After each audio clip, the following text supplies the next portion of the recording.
उद्धव साहेब ठाकरे आणि मंचावरील सर्व पाहुण्यांना विनंती करतो आपण स्थानपन्न व्हा। अनंतजी गिते साहेब आपल्याला संबोधित करत आहेत। त्यामुळे रायगड जिल्ह्यामध्ये रायगड लोकसभा मतदारसंघातील 6 मेळावे आणि मावळ लोकसभा मतदारसंघातील आज या पनवेलपासून हा पनवेल नंतर खोपोली आणि शेवटचा उरण असे 3 मेळावे आज आपले पक्षप्रमुख उद्धव बाळासाहेब ठाकरे यांचे जनसंवाद मेळावे संपन्न होणार आहेत। एकूण 9 हे जनसंवाद मेळावे या मतदारसंघामध्ये रायगड आणि मावळ लोकसभा मतदारसंघामध्ये आज संपन्न होत आहेत। मी भाषण 9 9 6 3 आणि 3 रायगड लोकसभा 6 आणि हे 3 रायगड लोकसभा मतदारसंघात झालेले 6 आणि मावळ लोकसभा मतदारसंघातील रायगड मधले 3 असे 9 मेळावे 9 जनसंवाद मेळावे हे एकट्या रायगड जिल्ह्यामध्ये झालेले आहेत। आपल्या रायगड जिल्ह्यात झालेले आहेत। इतर कुठल्याही जिल्ह्यामध्ये एवढे मेळावे झालेले नाहीत। महाराष्ट्रातल्या कुठल्याही जिल्ह्यात एवढे मेळावे झालेले नाहीत आणि म्हणून मी आता यापुढे भाषण नाही करणार आहे।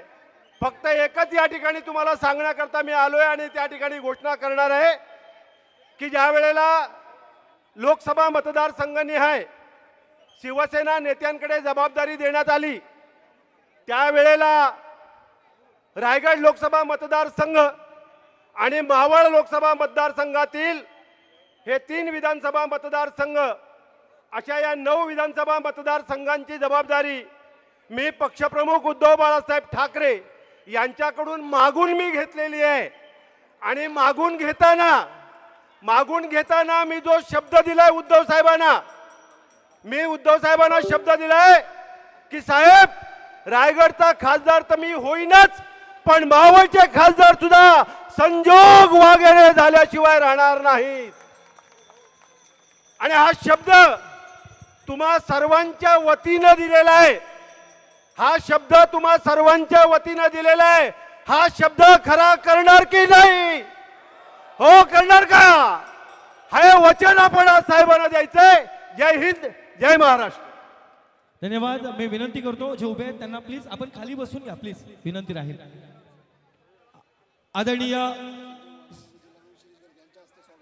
आदरणीय शिरीजी गरज साहेब आणि आदरणीय संजोगजी भिकू वाघोरे साहेब पाटील साहेब यांना विनंती करतो आपण साहेबांचं स्वागत करून घ्या। साहेबांचं स्वागत या ठिकाणी झालं पाहिजे। जरा जोरदार टाळ्या झाल्या पाहिजेत। Song please. शिवसेना उद्धव साहेब आगे बढ़ो, हम तुम्हारे साथ हैं। शिवसेना। Thank you very much. धन्यवाद। आदरणीय संजोग भिकू वाघेरे पाटील यांना विनंती करतो की आपण लगेचच थँक्यू साऊंड दादा thank you very much. Maval Lok Sabha संघटक माजी महापौर पिंपरी चिंचवड सन्माननीय संजोग भिकू वाघेरे पाटील आपल्याला संबोधित करतील।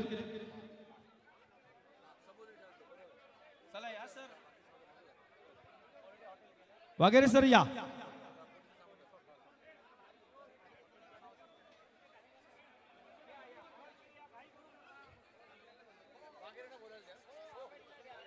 वाघेरे सर आपण लगेचच संबोधित करायचं आहे। साहेबांना अजून कार्यक्रम असतील निश्चितच विनंती राहील। आता घड्याळाचा काटा जरा फास्ट पळायला लागलाय साहेबांचा त्यामुळे आपण सहकार्य करा। थँक्यू साऊंड दादा थँक्यू। संजोग भिकू वाघेरे पाटील आपल्याला संबोधित करतील। हॅलो। आजच्या या संवाद मेळाव्यासाठी आपल्या सर्वांचे मार्गदर्शक आणि या महाराष्ट्राचे नव्हे तर देशाचे भाग्यविधाते आदरणीय उद्धव साहेब ठाकरे साहेब, त्याचप्रमाणे व्यासपीठावर उपस्थित असलेले आमचे मार्गदर्शक आदरणीय संजय राऊत साहेब, आदरणीय शेकपाचे अध्यक्ष आमचे मार्गदर्शक आदरणीय जयंत पाटील साहेब, काँग्रेसचे अध्यक्ष राष्ट्रवादी काँग्रेसचे अध्यक्ष पाटील साहेब असतील, व्यासपीठावरील सर्व आणि बबनदादा असतील किंवा शिरीष घरत साहेब आहेत आणि या ठिकाणी उपस्थित व्यासपीठावरील सर्व मान्यवर, आमचे सर्व पनवेलचे शहर प्रमुख, पनवेल ग्रामीणचे शहर प्रमुख, युवा, त्याचप्रमाणे महिला आणि या ठिकाणी उपस्थित असलेले सर्व शिवसैनिक, आदरणीय उद्धव साहेबांच्या मार्गदर्शनानं मी ज्यावेळेस पक्षामध्ये प्रवेश केला आणि साहेबांनी मला सांगितलं की बाबा आता तुला मावळ लोकसभा मतदारसंघाचा संघटक म्हणून या ठिकाणी तुमच्यावरती जबाबदारी दिली जाईल आणि ही जबाबदारी स्वीकारल्यानंतर तुम्ही तुमच्या पायाला भिंगरी लावून या ठिकाणी पडलं पाहिजे, अशा पद्धतीचा आदेश आदरणीय उद्धव साहेबांनी मला दिला आणि मी त्याप्रमाणे मावळ असेल, पिंपरी चिंचवड असेल, पनवेल, उरण आणि कर्जत खालापूर या 6 मतदारसंघामध्ये साहेब मी प्रत्येक गावापर्यंत पोचलेलो आहे. प्रत्येक जाती जमातीतील नागरिकांशी पण त्या ठिकाणी भेटलेलो आहे आणि पनवेलमधला ज्या बाबतीमध्ये मी जर सांगायचं म्हटलं तर पनवेलमध्ये आमचे आदरणीय शिरीष मामा ज्यांच्या मार्गदर्शनानं आणि त्यांच्या सर्व सहकारी, मग या ठिकाणी असणारे युवा प्रमुख असतील, महिला प्रमुख असतील, आमचे सर्व या भागातील नगरसेवक, माजी नगरसेवक असतील, शाखा प्रमुख असतील, यांच्या मार्गदर्शनाने या भागामधले जे काही कामं आहेत ही कामं अतिशय रखडलेली आहेत. या ठिकाणी जर पाहिलं तर पाण्याची अनियमितता आहे, पाणी वेळेवर येत नाही, पाण्याचा प्रश्न आहे. या ठिकाणी चांगला हॉस्पिटल या ठिकाणी नाही आहे, हॉस्पिटलची सुद्धा गरज आहे. आणि जर आपण पाहिलं तर काही गोष्टी बघितल्या तर इथं फार काम करण्याची गरज आहे, कारण की गेल्या 10 वर्षामध्ये ज्या मंडळींनी आपल्याला सांगितलं, ज्यांनी या भागाचा विकास करू म्हटलं तर त्यांनी काहीच केलं नाही. असं एक ठोस काम सुद्धा त्यांना सांगता येणार नाही की जे काम त्यांनी या शहरामध्ये केलं किंवा या शहरातील नागरिकांचे जे प्रश्न आहेत किंवा ज्या टॅक्सच्या बाबतीमधले जे काही नवीन गावातली पनवेल शहरामध्ये जे गावं समाविष्ट झाल्यात, या समाविष्ट गावांचे टॅक्सचा प्रश्न प्रलंबित आहे. त्या ठिकाणी टॅक्स भरू शकत नाही, त्यांना टॅक्स भरपूर आलेला आहे. तर अशा अनेक प्रश्न या शहरातले आहेत. या शहराच्या प्रश्नांना पुढं नेण्याच्या दृष्टीनं, ह्याला प्रश्न सोडवण्याच्या दृष्टिकोनातून इथून पुढच्या काळामध्ये निश्चितच मी आपल्या मार्गदर्शनानं काम करेल अशी खात्री मी या निमित्तानं देतो. आणि या ठिकाणी आपल्या मावळ लोकसभा मतदारसंघाचा संघटक या नात्यानं मी आपल्याला मावळ लोकसभा मतदारसंघाचा जो आपला खासदार तुम्ही या ठिकाणी द्याल, तो खासदार आपला महाविकास आघाडीचा खासदार या ठिकाणी निवडून येईल याची खात्री मी आपल्याला देतो. आणि या ठिकाणी मित्र पक्षाचे सर्व नेते मंडळी या ठिकाणी उपस्थित आहेत, त्यांच्या मार्गदर्शनानं निश्चितच आपण हा महाविकास आघाडीचा आपला खासदार या ठिकाणी होईल अशी खात्री या निमित्तानं मी देतो. पुन्हा एकदा मी आपल्या मावळ लोकसभा मतदारसंघामध्ये आपण आलात, संजय राऊत साहेब आलेत, सर्व नेते मंडळी या ठिकाणी आलेत, आपल्या सर्वांचं मी स्वागत करतो आणि या ठिकाणी थांबतो. जय हिंद, जय महाराष्ट्र. धन्यवाद संजोग साहेब. यानंतर शिवसेना राष्ट्रीय प्रवक्ते आणि आदरणीय खासदार संजय राऊत साहेब आपल्याला संबोधित करतील.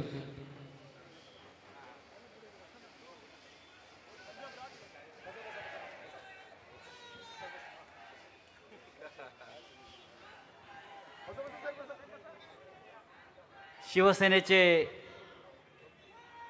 पक्षप्रमुख आदरणीय उद्धवजी ठाकरे, माजी केंद्रीय मंत्री शिवसेना नेते अनंतराव गीते, शेका पक्षाचे प्रमुख भाई जयंतराव पाटील, सर्व महाविकास आघाडीचे प्रमुख नेते, माननीय उद्धव ठाकरे हे पनवेलला पोचलेले आहेत.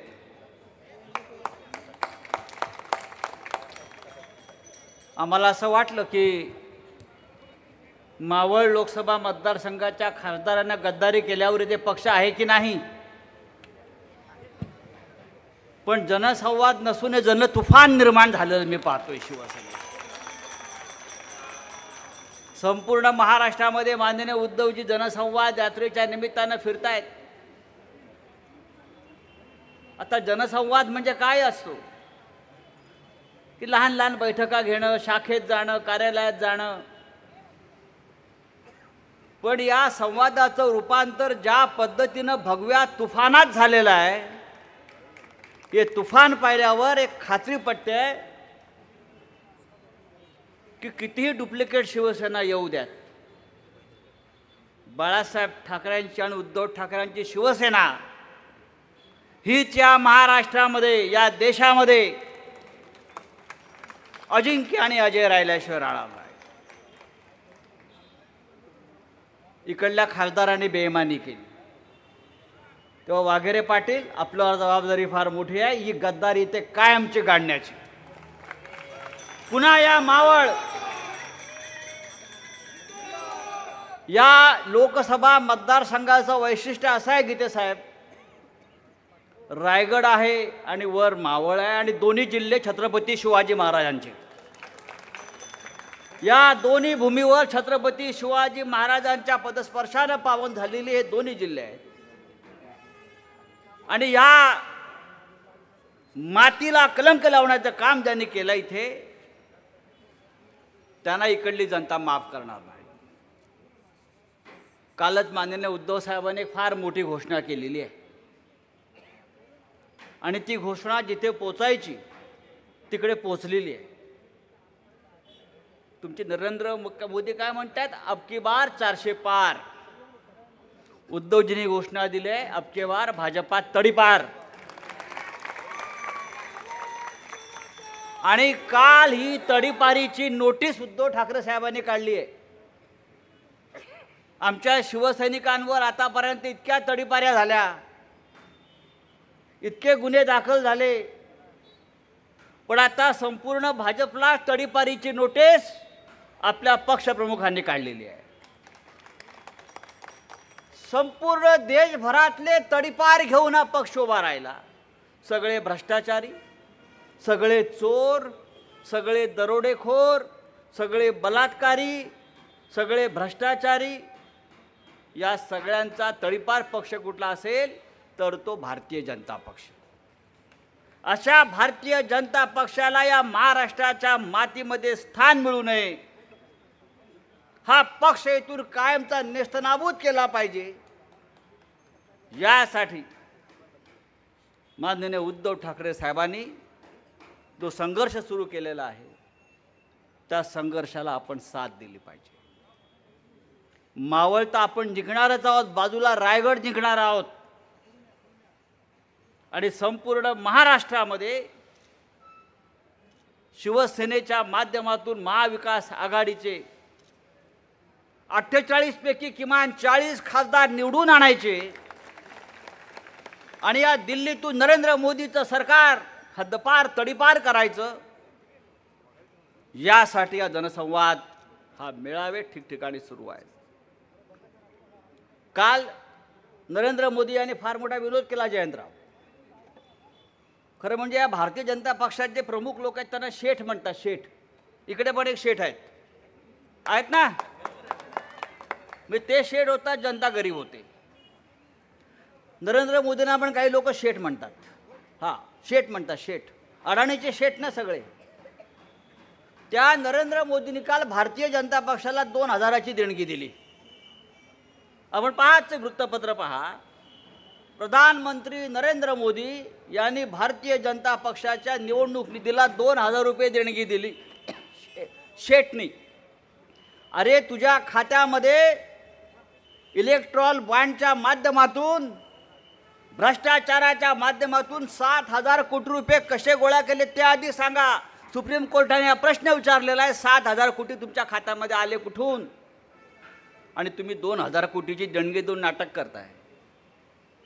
हे ढोंग भारतीय जनता पक्षाचं आहे, ही लफंगेगिरी भारतीय जनता पक्षाची आहे.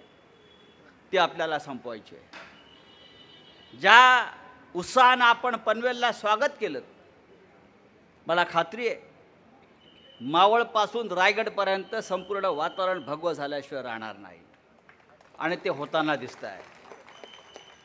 मी वाघेरे पाटलांना एवढं सांगेन, आपण शिवसेना परिवारामध्ये आलेला आहात आणि पूर्णपणे मिसळून गेलेला आहात.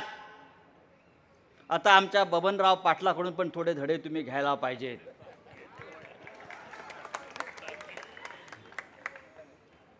ही शिवसेना अशीच आहे. अंगावर आलं तर शिंगावर येऊ, अरे म्हणाल तर कारे म्हणू. उगाच आमच्या नादाला लागू नका. आमचा नाद करायचा नाही. तुम्हाला दुसऱ्याच नादाला लावल्याशिवाय आम्ही राहणार नाही. माननीय उद्धवजी, या पनवेलचं आणि आपलं फार आपला पुराणा नाता आहे. मला असं वाटतं की प्रबोधनकार ठाकरे त्यांचे आजोबा म्हणजे ठाकरे कुटुंबाचं मूळ या पनवेलमध्ये आहे. आणि हे बाळासाहेबांनी अनेकदा आपल्या भाषणात सांगितलं. आणि म्हणून त्या दृष्टीनं सुद्धा एक नातं म्हणून, एक भावना म्हणून सुद्धा या पनवेलला केलेलं आपण स्वागत फार महत्त्वाचं आहे. मी पुन्हा एकदा आपणा सगळ्यांचं आभार मानतो की आपण ज्या जल्लोषात स्वागत केलं, अशाच पद्धतीनं लोकसभेला शिवसेनेच्या खासदारांना विजयी करून त्या विजयी मिरवणुकीला सुद्धा उद्धवजींना आमंत्रित करा. जय हिंद, जय महाराष्ट्र. धन्यवाद.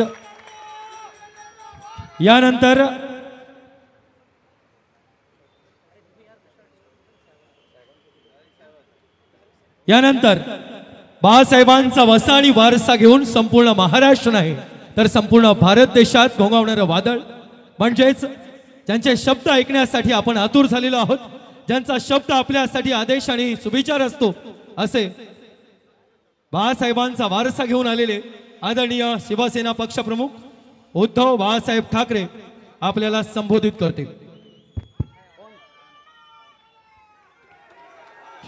शिवसेना, शिवसेना. अखंड महाराष्ट्राचे केवारी प्रबोधनकार सुपुत्र, देव देश धर्म मराठी मनाचे मानबिंदू, हिंदू अस्मितेचे शिरोमणी, हिंदुस्थान हिंदू, हिंदुस्थानचे एकमेव हिंदू हृदय सम्राट, हिंदू धर्मरक्षक, महानेता वंदनीय शिवसेना प्रमुख श्रीमान बाळासाहेब ठाकरे यांचा आवाज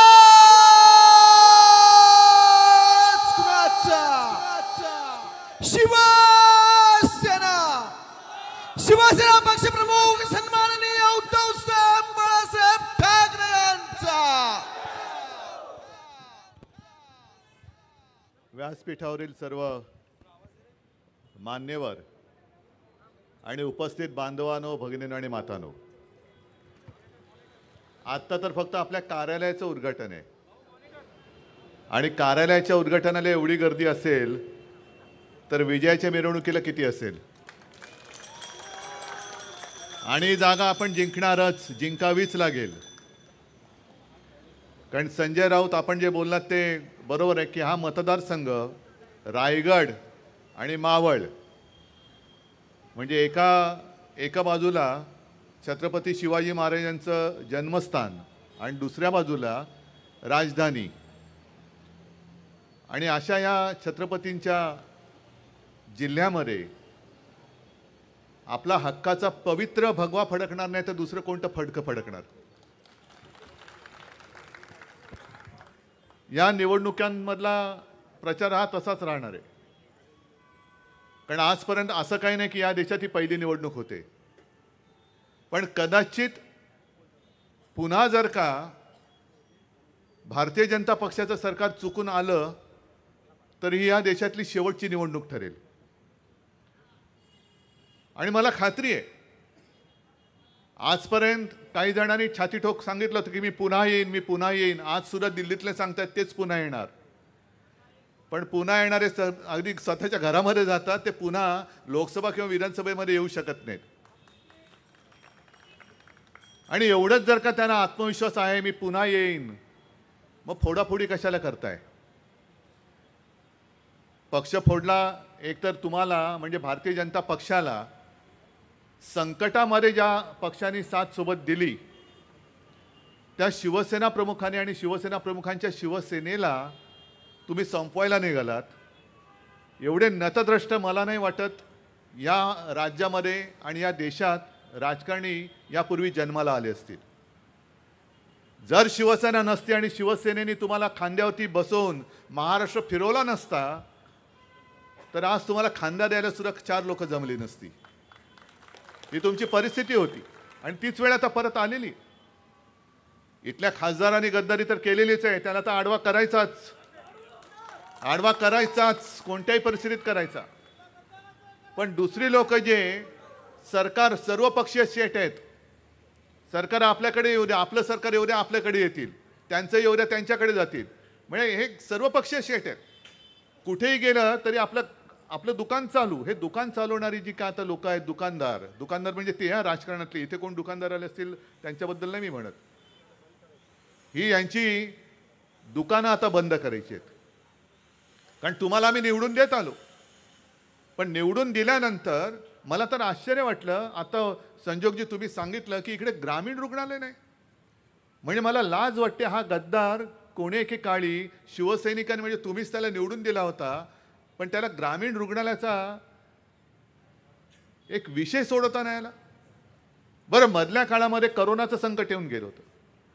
कर्मधर्म संयोगाने म्हणा किंवा काही म्हणा, त्या जगावरती आलेल्या आणीबाणीच्या काळामध्ये आपल्या महाविकास आघाडीचं सरकार आणि मुख्यमंत्री म्हणून मी होतो. संपूर्ण राज्याची जबाबदारी माझ्या खांद्यावरती होती, तुम्ही सगळे माझ्या सोबत होतात.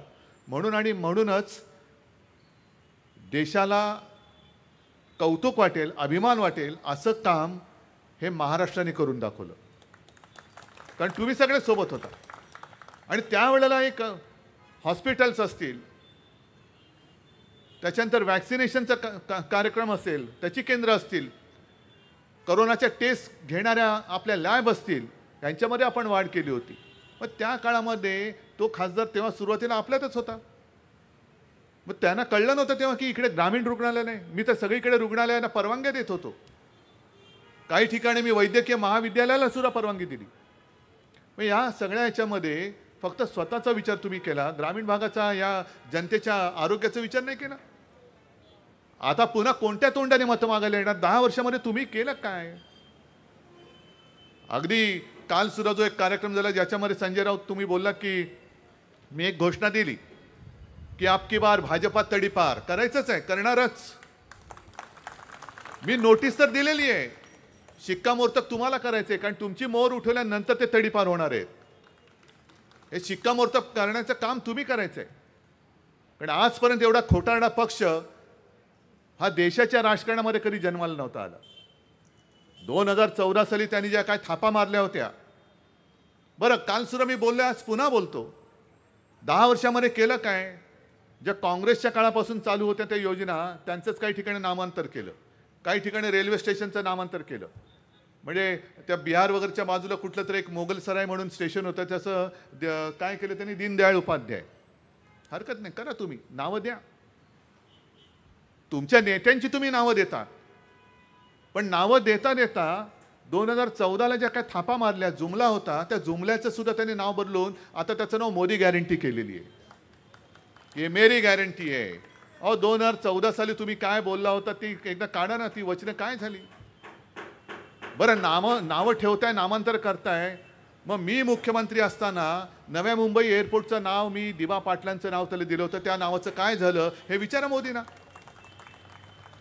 मी दिलं होतं ते नाव, माझ्याकडे मागणी आली की इथला सगळा जो एक आगरीपट्टा आहे ते मागतात दिवा पाटलांचं नाव. म्हटलं द्या, कारण आपण कधीही, शिवसेना ही स्थानिक लोकांच्या भावनेसोबत असते, भावनेची खेळ नाही करत आम्ही तुमच्या भावना जपतो. आणि म्हणून मी दिवा पाटलांचं नाव दिलं. यांनी तिकडे त्यांची जी काय नावं द्यायची मध्ये मी सांगितलं होतं, अयोध्येच्या मध्ये काहीतरी एक नाव दिलं, आणखीन कुठल्या एअरपोर्टला नाव दिलं, मग आमच्या दिवांचं नाव अजून का नाही दिलं? विचारणारे आजपर्यंत ह्या गद्दार खासदारांनी लोकसभेमध्ये तोंड का नाही उचकटलं? काय दातखिळी बसते तुमची मोदींसमोर? मतं तुम्हाला काय मोदी देणार नाहीत, मतं ह्या लोकांनी दिली होती आणि यांच्यासमोर येऊन तुम्ही बोलाल तर आता तुम्हाला मतं देणार नाही, अजिबात देणार नाही. काय वाटेल ते सांगा, पुन्हा एक सुद्धा मत ह्या माझ्या पनवेलमधून त्या गद्दाराला मिळता कामा नये. आणि एका गोष्टीचा मला अभिमान आहे की एवढी त्यांनी फोडाफोडी केली, सगळेच फोडतायत, तरी सुद्धा कट्टर कार्यकर्ते, जसं बबनदारांचा उल्लेख केला तसेच आणखीन काय आहेत ते माधवराव भिडे. मी लहान असल्यापासून हा शिवसैनिक. शिरीष आहे तिकडे, शिरीष पण आहेत, सगळेच आहेत, शिरीष बुटाला सगळेच आहेत. हे जुने कार्यकर्ते. काय दिलं मी त्यांना? काय दिलं शिवसेनेनी? तसं म्हटलं तर काहीच दिलं नाही.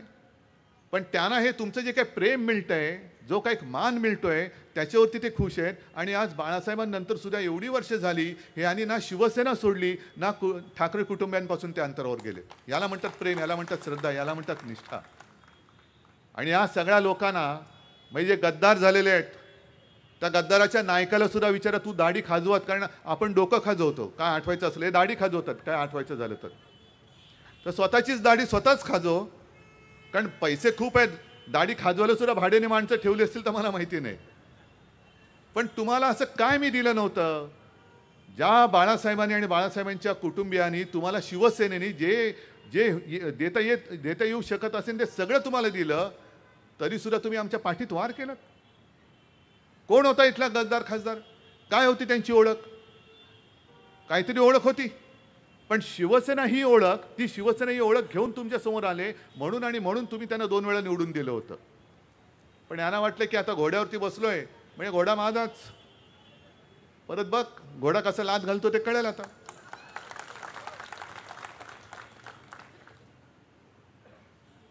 आणि नरेंद्र मोदी जे बोलतात की काँग्रेसने देशाला लुटलं, साधं गणित आहे.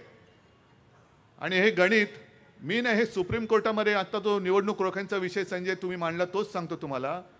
जर का खातेनिहाय चौकशी केली, कोणाच्या खात्यात अगदी काढा, शिवसेनेच्या खात्यात किती पैसे आहेत, राष्ट्रवादीच्या किती आहेत, काँग्रेसच्या किती आहेत आणि भारतीय जनता पक्षाच्या काढा. भारतीय जनता पक्षाच्या अकाउंटमध्ये जवळपास 6 ते 7 हजार कोटी आहेत, बरोबर ना? आणि काँग्रेसच्या खात्यात किती आहेत? 700 ते 800 कोटी असतील. मग 10 वर्षामध्ये ज्या पक्षाने साधारणतः 6 ते 7 हजार कोटी रुपये लुटले, मग देशाला लुटलं कोणी? काँग्रेसने लुटलं की भाजपाने लुटलं? भाजपने लुटलं ना. मग ते जे सांगतायत, पंतप्रधान सांगतायत की जो कांग्रेस ने 70 साल में नहीं किया वो हमने 10 साल में किया, सच्ची किया. जो कांग्रेस नहीं लूट सकी थी, आपने देश को लुटा. आपण देशाला लुटलं. आणि या देशातली जनता काय मूर्ख नाही की तुम्ही काय हो गरीब बिचारा माणूस 2000 रुपयाची देणगी देतोय. अहो मग प्राईम मिनिस्टर जो काय केअर फंड आहे ना, PM केअर फंड, त्याच्यात किती लाखो कोटी रुपये जमलेले आहेत, ते पैसे कोणाच्या मालकीचे आहेत? कारण त्यांनी त्याची मांडणी अशी केली की तो त्या चौकशीच्या कक्षेतच येत नाही. किती पैसे गोळा झालेत कोणालाच माहित नाही. मालक कोण, त्या केअर फंडाचा बाप कोण, कोणालाच माहित नाही. अगदी करोनाच्या काळामध्ये मला वाटतं तो फंड त्यांनी निर्माण केला. आणि आपल्या इथले सुद्धा जे काही भाजपची लोक आहेत त्यांनी महाराष्ट्राला पैसे नाही दिले, त्यांनी PM केअर फंडाला पैसे दिले. मग काय म्हणून दिले? PM केअर म्हणजे कसला? PMचा अर्थ तरी काय? मग PM केअर फंड हा जर का खाजगी फंड असेल मग त्याचा बाप कोण आहे? आणि उद्या जे पंतप्रधान येतील, उद्या आमच्या महाविकास आघाडीचा आणि इंडियाचा प्राईम मिनिस्टर येणार आहे, त्या प्राईम मिनिस्टरच्या हाताखाली हा PM केअर फंड येणार आहे की नाही एवढ्याचं तरी उत्तर द्या. असेल तो खाजगी. पण जर तुम्ही पंतप्रधान म्हणजे PMचं नाव वापरून पैसे गोळा केले असतील तर उद्या जो आमच्या इंडियाचा पंतप्रधान बसेल त्याला त्या फंडाचा विनियोग करण्याचा अधिकार मिळणार आहे की नाही हे पहिलं भाजपने सांगावं. उगाच वाटेल त्याच्यावरती भ्रष्टाचाराचे आरोप करताय. म्हणजे गेल्या काही दिवसांमध्ये एक तर आपली शिवसेना फोडलीच, त्याच्यानंतर मध्य प्रदेशच्या निवडणुकांमध्ये मोदींनी आपल्या राज्यातल्या 70,000 कोटीच्या सिंचन घोटाळ्याचा एक उल्लेख केला. 4 दिवसात अजित पवार तिकडे. निर्मला सीतारामन बाईंनी लोकसभेमध्ये आता अंतरिम म्हणजे शेवटचा अर्थसंकल्प मांडताना श्वेतपत्रिका काढली, त्याच्यामध्ये आदर्श घोटाळ्याचा उल्लेख केला. 4 दिवसात अशोकराव तिकडे. म्हणजे आश्चर्य म्हणजे महाविकास आघाडीच्या चर्चेत जे हिरारीने भाग घेत होते काल, म्हणजे असंच समजा की कालपर्यंत अशोकराव आमच्यात होते, आज गेले म्हणजे आमच्यातनं गेले तिकडे. म्हणजे आज बघितलं तर ते तिकडे आहेत आणि काल बघत होतो तर ते काँग्रेसच्या माध्यमातून जोरजोरात मांडत होते, भांडत होते, ही जागा आम्हाला पाहिजे, ती जागा आम्हाला पाहिजे. कशाला पाहिजे? हे एकूण सगळे जर का बघितलं तर भारतीय जनता पक्ष हा पक्ष नाही, ही एक भ्रष्टाचारी सडकी कुचकी ही वृत्ती आहे. ही वृत्ती आहे आणि ही वृत्ती आपल्याला देशातनं संपवावीच लागेल. मी नुसतं म्हणतोय अबकी बार भाजपा तडीपार, ते केवळ आपल्याला राज्यातून, केवळ मावळमधून, रायगडमधून, महाराष्ट्रातून नाही तर देशातून ही वृत्ती तडीपार आपल्याला करावीच लागेल. कारण ती केली तर आणि तरच आपल्या सगळ्यांचे आजचे दिन येतील, तरच आजचे दिन येतील. आणि म्हणून मला खात्री आहे, मी उगाच मोदींसारखं काहीतरी जुनं नातं काय सांगत नाही. हे खरं आहे की माझं आजोळ हे पनवेलचं आहे आजोबांचे आजोबा सुद्धा पनवेलमध्ये राहायचे. इथलं ते विरूपाक्षाचं मंदिर, मला जायचं एकदा तिकडे. मी अगदी लहान असताना आजोबांसोबत आलो होतो विरूपाक्षाच्या मंदिरात, पण त्याच्यानंतर परत आलेलो नाही. मला परत यायचं आहे. पण ते एक नातं, आणि त्या नात्याने मी तुम्हाला काहीतरी भारावून टाकतोय, ही भोंदूगिरी माझ्याकडे नाही आहे. आपण आहोत ते समोरासमोर आहोत. जे काही आहोत ते कामामुळे आपलं नातं निर्माण झालेलं आहे, आणि एका निष्ठेने आपण एकत्र आलेलो आहोत. आणि मला असं वाटतं की जो तुमचा एक उत्साह पाहिला मी, नुसतं कार्यालयाचं उद्घाटन, मी परत सांगतो, कार्यालयाचं उद्घाटन म्हटल्यानंतर एवढी गर्दी जमते, तर विजयाची मिरवणूक ही किती मोठी असेल. पण आज एक तुम्हाला एक चांगला मर्द संजोगच्या रूपाने तुम्हाला दिलेला आहे. संजोगच्या रूपाने दिलेला आहे. संजोग वाघेरे आपल्या हक्काचा माणूस आहे. कारण त्यांचा एकूण जर का पूर्ण इतिहास पाहिला तर एक घराणं आहे, निष्ठावान घराणं आहे. आणि निष्ठा पक्षाशी तर आहेच, पण ही निष्ठा जनतेशी सुद्धा आणि मतदारांशी असायला पाहिजे. पक्षांतर करणं म्हणजे एक बघा, आता साधारणतः एक अशी पद्धत असते की विरोधी पक्षातनं माणसंही सत्ताधारी पक्षात जातात, जसे आपले गेले लाचार शेपूट घालून. आज तसं पाहिलं तर माझ्याकडे काहीच नाही आहे. पक्ष पण त्यांनी कागदावर संपवलाय, माझ्याकडनं चिन्ह काढून घेतलंय. मग काही नसताना संजोग आपल्यासोबत आलेत शिवसेनेत. कारण राज्य सत्ता पाहिजे म्हणून आलेले नाही आहेत, तर सत्ता आणायची आहे म्हणून ते आलेले आहेत. मला काहीतरी पाहिजे असते तर गेले असते तिकडे, गेले असते अजित पवारांसोबत, गेले असते तिकडे मिंद्यासोबत, गेले असते भाजपासोबत. पण मला एका गोष्टीचा अभिमान आहे की आज जणू काही संपूर्ण भाजपमय झालं असं एक वातावरण निर्माण करण्याचा प्रयत्न होतोय, तो तसा नाही आहे.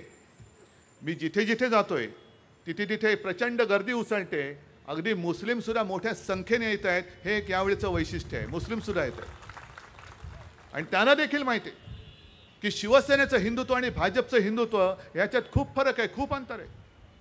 आम्हाला शिवसेना प्रमुखांनी हिंदुत्व म्हणजे दुसऱ्या धर्माचा द्वेष कर असं नाही शिकवलं, तर आमचं हिंदुत्व म्हणजे राष्ट्रीयत्व आहे. जो कोणी जातीपाती धर्माने कोणी असेल, कोणत्याही धर्माचा असेल, पण जो माझ्या देशाच्या मुळावर येईल तो कोणी असला तरी आमचा शत्रू आहे, हे आमचं हिंदुत्व आहे. आणि मग तुम्ही कोणी असाल, हिंदू असाल, मुस्लिम असाल, कोणी असाल, पण देशासाठी जो ह्या देशाला आपला मानतो, आपली मातृभूमी मानतो, आणि देशाच्या रक्षणासाठी जो आमच्या सोबत होतोय, तो देशभक्त कोणी असला तरी तो आमचा आहे, हे आमचं हिंदुत्व आहे. आणि म्हणून ही आजची आता होणारी जी काही लढाई आहे ती मोदींविरुद्ध सगळ्या अजिबात नाही आहे. ही हुकुमशाही विरुद्ध लोकशाही अशी लढाई होणार आहे. आणि परत एकदा पुन्हा सांगतो की देशातली पहिली निवडणूक नाही, पण हुकुमशहाच्या हातात दुर्दैवाने जर का परत देश गेला, जो जाऊ देणार नाही, जाणार नाही, तर मग मात्र केवळ आपल्यालाच नव्हे तर देशाच्या पुढच्या पिढ्यांना हुकुमशाहीमध्ये लाचारीचं जीणं जगावं लागेल. आणि त्या लाचारीच्या जीणं जगण्यामध्ये मला खात्री आहे छत्रपती शिवाजी महाराजांचा महाराष्ट्र नक्कीच नसेल, अजिबात नसेल. आणि महाराष्ट्र आज सज्ज झालेला आहे देशाला पुन्हा एकदा दिशा दाखवण्यासाठी. आणि या महाराष्ट्रावरतीच माझी भारत माता सुद्धा विश्वास ठेवून आहे की ज्या ज्या वेळेला भारतावरती संकट आलेलं आहे त्यावेळेला प्रत्येक वेळेस महाराष्ट्र देशाच्या मदतीला धावून गेलेला आहे. आणि तेच काम याही वेळेला तुम्ही तडीपारीच्या नोटिसीवरती मतांचं शिक्कामोर्तब करून भाजपला तडीपार कराल ही खात्री बाळगून तूर्त आपली मी रजा घेतो. जय हिंद, जय महाराष्ट्र. शिवसेना. धन्यवाद साहेब. जनसंवाद मेळाव्यासाठी खरं तर आज आपण सर्वजण या ठिकाणी एकवटलो. आपल्या सर्वांचं कौतुक, अभिनंदन. सर्व पत्रकार, पोलीस प्रशासन सर्वांचं या टप्प्यामध्ये मी